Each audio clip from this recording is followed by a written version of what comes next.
कभी कभी जिंदगी एक ऐसा खेल खेलती है जहां जीतने वाला ही सबसे बड़ा हारने वाला बन जाता है। एक ऐसा चेहरा जिसे देखने के लिए भीड़ पागल हो जाती थी, जिसके नाम पर थिएटरों के बाहर दंगे जैसे हालात बन जाते थे। लेकिन फिर कुछ फैसले, कुछ डर और कुछ गलतियां सब कुछ छीन लेती हैं। ये कहानी है उस इंसान की जिसे बिना संघर्ष के सब कुछ मिला, और शायद इसी वजह से वो सब कुछ संभाल नहीं पाया। एक ऐसा सुपरस्टार जिसकी पहली ही फिल्म ने इतिहास लिख दिया, लेकिन जिसकी किस्मत ने उसके साथ ऐसा खेल खेला कि उसका नाम धीरे धीरे लोगों की यादों से मिटता चला गया। और सोचो, जब वही इंसान जिसके लिए कभी भीड़ पागल थी, आज उसी भीड़ में गुम होकर रह जाए, तो कैसा लगता होगा। ये सिर्फ एक करियर की कहानी नहीं है, ये है शोहरत, गलत फैसलों और टूटती पहचान की सबसे दर्दनाक दास्तान। क्या आप यकीन करेंगे कि जिस चेहरे की सिर्फ एक झलक पाने के लिए कभी लाखों लड़कियां खून से खत लिखती थीं, आज उसे भरे बाजार में लोग मुड़कर भी नहीं देखते। कैसे उस सितारे के गलत फैसले ने शाहरुख खान को बॉलीवुड का बादशाह बना दिया, और कैसे उस सुपरस्टार को अपनी शोहरत गवाकर, अपनी पहचान छिपाकर ऑस्ट्रेलिया के एक रेस्टोरेंट में झूठे बर्तन धोने पड़े। दोस्तों, अभी के समय सोशल मीडिया के हर प्लेटफॉर्म पर एक वीडियो आग की तरह फैल रहा है, जिसने हर किसी को सन्न कर दिया। मुंबई के वर्सोवा इलाके की खस्ताहाल और टूटी फूटी सड़कों पर एक आम सा दिखने वाला आदमी पैदल जा रहा था, जिसके बाल कंधों तक बिखरे हुए थे, जिसने क्रीम कलर की टी शर्ट और डेनिम जीन्स पहनी हुई थी। उसके कंधे पर एक भारी बैकपैक था और हाथों में वो अपना बड़ा सा सूटकेस खुद घसीट रहा था। और इंटरनेट पर जब ये वीडियो वायरल हुआ तो दर्शकों की हैरानी का कोई ठिकाना नहीं रहा। हर कोई बस यही पूछ रहा था कि क्या ये सच में वही इंसान है जो एक जमाने में बॉलीवुड का अगला सुपरस्टार माना जा रहा था। असल में ये कोई आम राहगीर या मजदूर नहीं था। ये वो इंसान था जिसके नाम का डंका कभी पूरे भारत देश में बजता था। धीरे धीरे से मेरी जिंदगी में आना, जिसकी एक खास हेयर स्टाइल को पूरे भारत के युवाओं ने पागलों की तरह कॉपी किया था। मैं दुनिया भुला दूंगा। ये कहानी है बॉलीवुड की असली और सबसे पहली ओवरनाइट सुपरस्टार राहुल रॉय की, जिनके पतन और गुमनामी की दास्तान किसी थ्रिलर फिल्म से कम नहीं है। बॉलीवुड में आमतौर पर यह देखा जाता है कि कोई भी सितारा सालों तक स्टूडियोज के धक्के खाने, सैकड़ों रिजेक्शन झेलने, कड़े ऑडिशन देने और जूतियां घिसने के बाद ही पर्दे पर नजर आता है। लेकिन राहुल रॉय के साथ ऐसा कुछ भी नहीं हुआ था। सफलता उनके दरवाजे पर खुद चलकर आई थी और किस्मत ने उन्हें खुद चुना था। समय का पहिया थोड़ा पीछे घुमाते हैं और चलते हैं 9 फरवरी 1968 के उस दिन, जब मुंबई, जो आज का मुंबई है, में दीपक रॉय और इंदिरा रॉय के घर राहुल का जन्म हुआ था। राहुल का सिनेमा, थिएटर या एक्टिंग की एहसास है तू मुझके झूम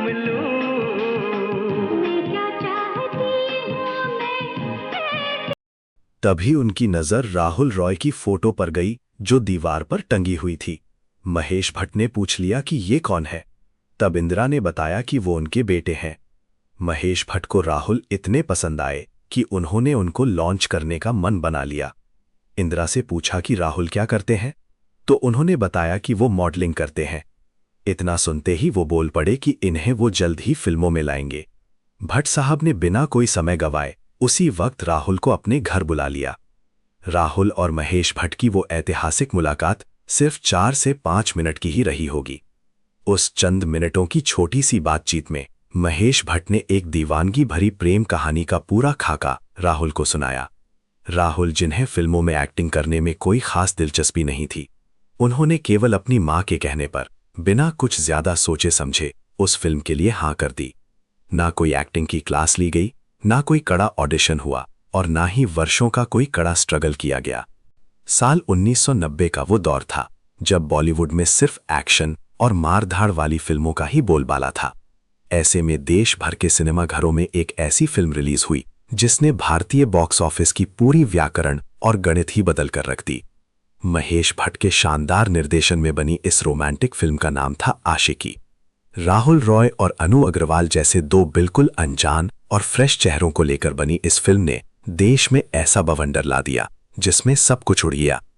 नदीम श्रवण के जादुई संगीत से सजे फिल्म के गानों धीरे धीरे से मेरी जिंदगी में आना, सांसों की जरूरत है जैसे ने हर गली, हर चौराहे, हर घर और हर प्रेमी के दिल में तहलका मचा दिया।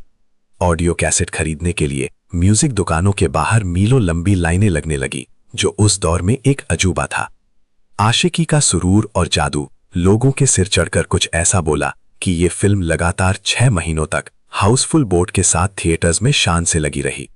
इस एक अकेली फिल्म ने राहुल रॉय को रातों रात देश का सबसे बड़ा सुपरस्टार और युवाओं की धड़कन बना दिया। शोहरत का आलम यह था कि राहुल अपने ही घर से बाहर नहीं निकल पाते थे। उनके घर के बाहर उनके फैंस की वजह से भारी ट्रैफिक जाम लग जाता था। लड़कियां उनकी सिर्फ एक झलक पाने के लिए उनके घर के बाहर दिन रात डेरा डाले रहती थीं और भीड़ को काबू करने के लिए पुलिस को लाठीचार्ज तक करना पड़ता था। उस दौर में मीडिया और लोग ये तक कहने लगे थे कि राहुल रॉय का स्टारडम सलमान खान और आमिर खान से भी कहीं ज्यादा बड़ा हो गया है, और शाहरुख खान तो तब तक इंडस्ट्री में ढंग से आए भी नहीं थे। लेकिन इस ऐतिहासिक सफलता और बॉक्स ऑफिस पर करोड़ों की कमाई करने वाली इस मेगा फिल्म के पीछे का एक सच ऐसा है जिसे सुनकर आज भी लोग दांतों तले उंगलियां दबा लेते हैं।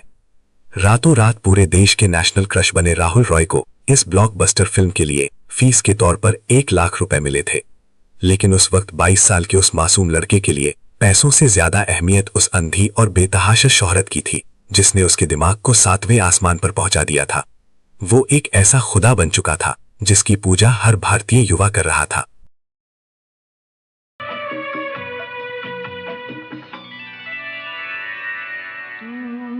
तुझे तो ये दिल बहकता। लेकिन कहते हैं कि सफलता जब बिना मांगे, बिना किसी कड़े संघर्ष के और बहुत अचानक मिलती है, तो वो अपने साथ असुरक्षा, डर और खोखलेपन का एक बहुत बड़ा सैलाब लेकर आती है।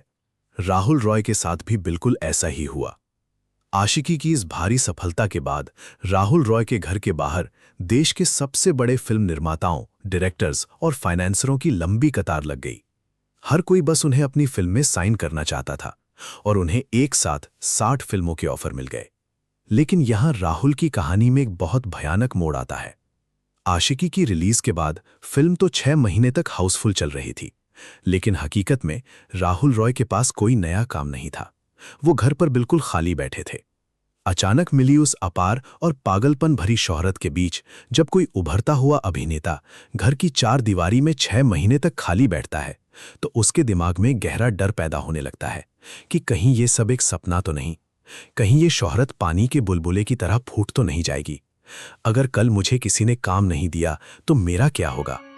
इसी खालीपन की भयंकर घबराहट और इंडस्ट्री से पूरी तरह गायब हो जाने के खौफ ने राहुल से एक ऐसा आत्मघाती और विनाशकारी फैसला करवाया जिसने उनके उभरते हुए करियर की नींव में ही बारूद बिछा दिया।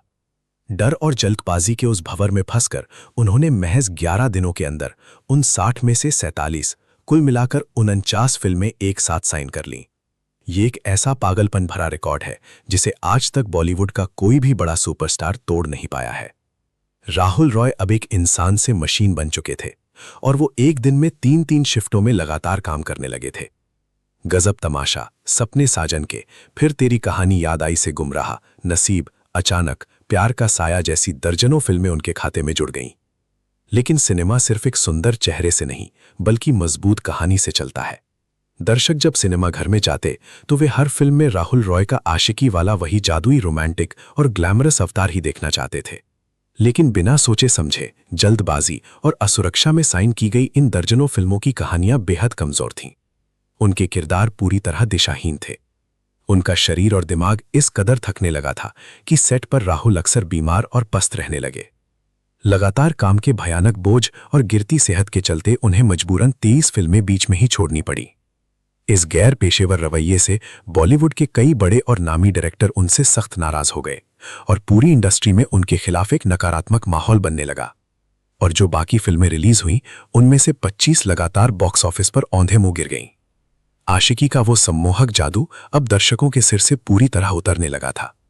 वो सुपरस्टार जो कभी आसमान में बेखौफ उड़ रहा था, अब तेजी से जमीन की ओर गिर रहा था और उसका पतन शुरू हो चुका था। राहुल रॉय की जिंदगी में भी एक ऐसा ही ऐतिहासिक पल आया जिसने न सिर्फ उनकी किस्मत लिखी बल्कि पूरे बॉलीवुड के भविष्य की दिशा ही बदल कर रख दी। जब राहुल का करियर लगातार फ्लॉप फिल्मों के भारी बोझ तले दब रहा था, तब बॉलीवुड के सबसे बड़े फिल्म निर्माता निर्देशक यश चोपड़ा अपनी नई फिल्म डर की कास्टिंग कर रहे थे। यश चोपड़ा को इस फिल्म के लिए एक जुनूनी, सनकी और साइकोपैथ प्रेमी की तलाश थी जो नायिका के प्यार में पागलपन की सारी हदें पार कर दे।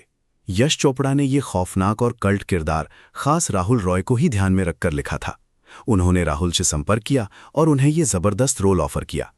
उस वक्त राहुल रॉय अपने गॉडफादर महेश भट्ट की फिल्म गुमराहत में संजय दत्त और श्रीदेवी के साथ काम कर रहे थे। राहुल के सामने एक बहुत बड़ी दुविधा और धर्म संकट था।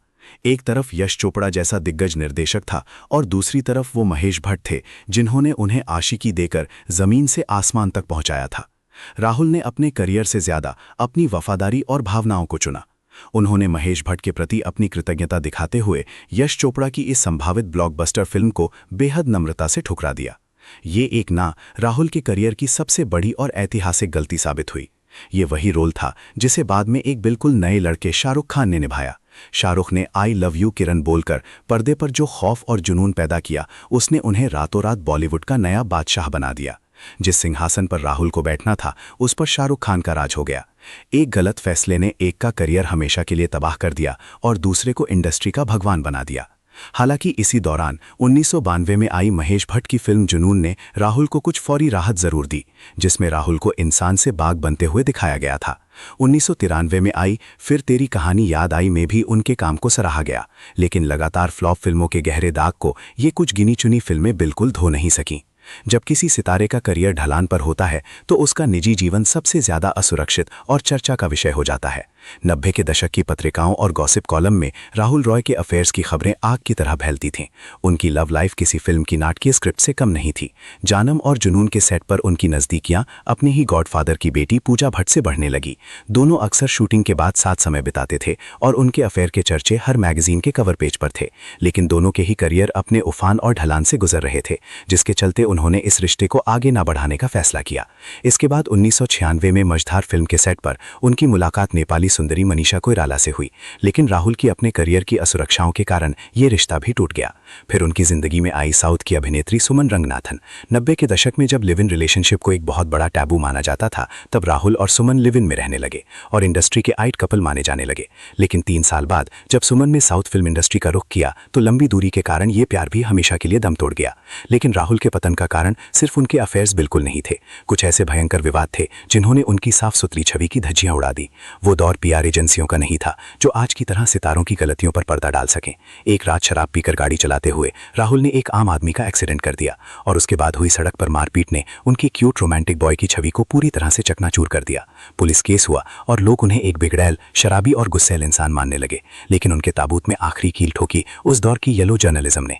एक रात एक मशहूर रेस्टोरेंट की पार्टी में राहुल रॉय काफी नशे में थे और वहां उन्होंने एक महिला के साथ जमकर और बेधड़क डांस किया। अगले दिन अखबारों और फिल्मी मैगजीनों में सनसनीखेज खबरें छप गईं कि राहुल रॉय किसी उम्रदराज महिला के दीवाने हो गए हैं और वो उनकी शुगर मॉम है।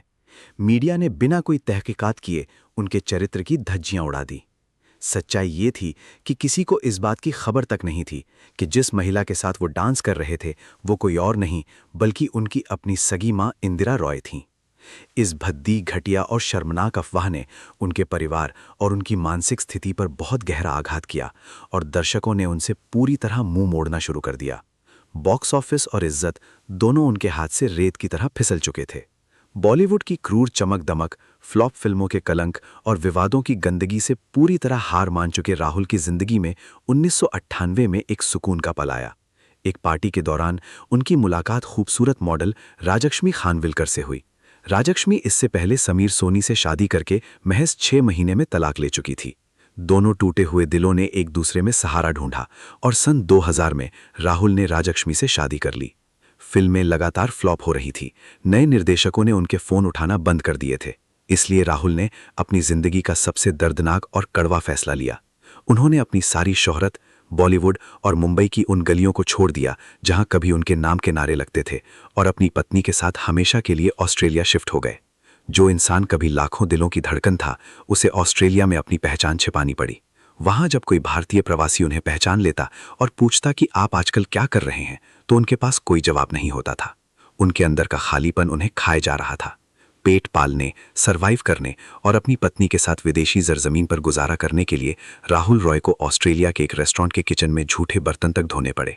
एक एक्सक्लूसिव इंटरव्यू में उन्होंने खुद कबूला कि जो हाथ कभी खून से सने खतों का जवाब देते थे, जो हाथ कभी ऑटोग्राफ देते देते थक जाते थे, वे हाथ अब ठंडे पानी में बर्तन रगड़ रहे थे। ये उस सुपरस्टार का हश्र था जिसकी फिल्म ने कभी पूरे देश को बॉक्स ऑफिस पर लाइन में लगने पर मजबूर कर दिया था।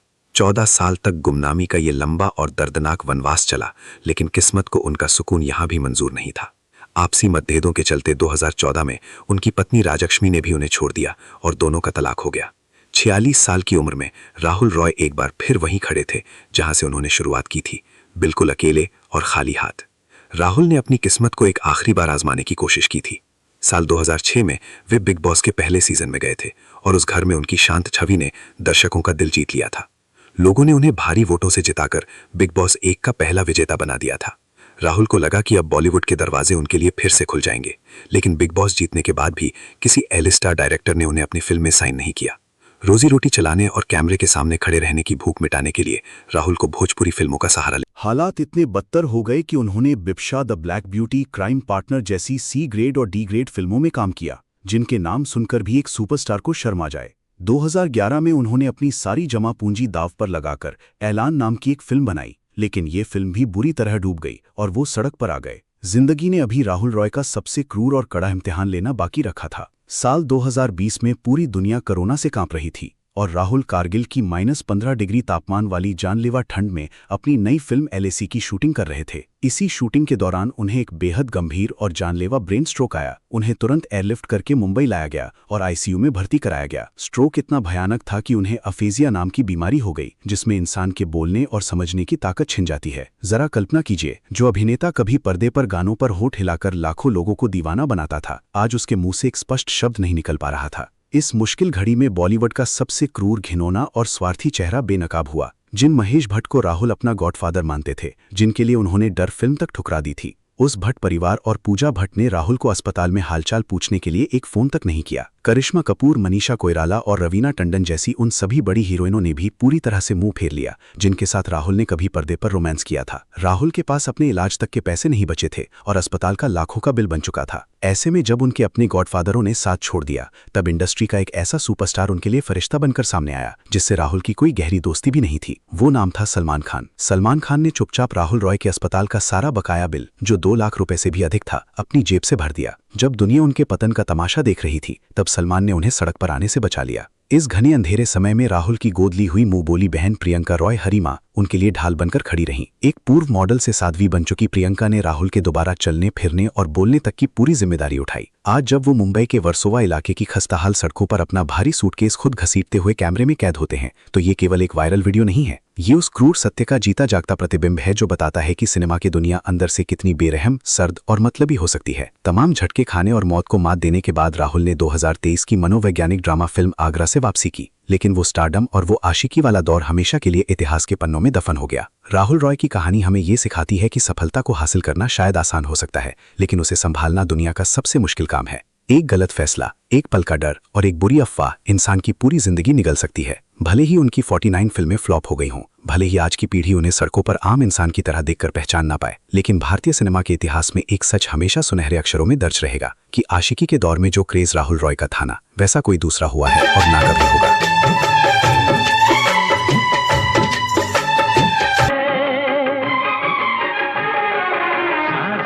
जरूरत है जैन से मिलकर तुमको है बताना,